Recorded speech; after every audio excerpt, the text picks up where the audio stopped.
sommets ont commencé.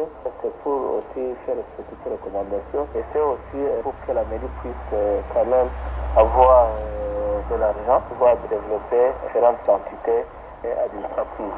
Il y a 4 sociétés qui ont gagné et ces sociétés doivent impérativement faire payer ces droits et aussi pouvoir assurer la sécurité de ces véhicules. Les véhicules immatriculés de l'État, la police, l'armée, les véhicules des missions diplomatiques et des organisations internationales, ainsi que ceux des handicapés sont exemptés de cette taxe de stationnement. Christophe Nkurunziza, Bujumbura, VOA Afrique.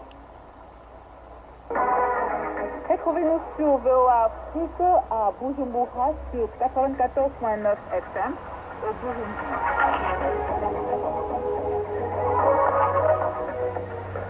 La première réunion entre le président Donald Trump et son homologue russe Vladimir Poutine sera suivie de près, mais à cause d'un quelconque espoir de progrès.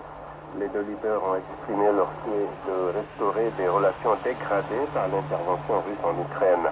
Par ailleurs, l'enquête en cours sur une ingérence présumée de la Russie dans la dernière élection américaine va planer sur cette rencontre, selon Niamoulissa. Le premier face-à-face Trump-Poutine aura lieu en marge du sommet G20 à Hambourg, en Allemagne. Pour le Kremlin, les deux hommes vont parler de la lutte contre le terrorisme, la Syrie et l'Ukraine. La Maison-Blanche assure de son côté que le président Trump va décider du sujet des discussions, qualifiant la réunion de rencontre bilatérale normale. Stefan Stefanovic du Centre de réflexion Council on Foreign Affairs.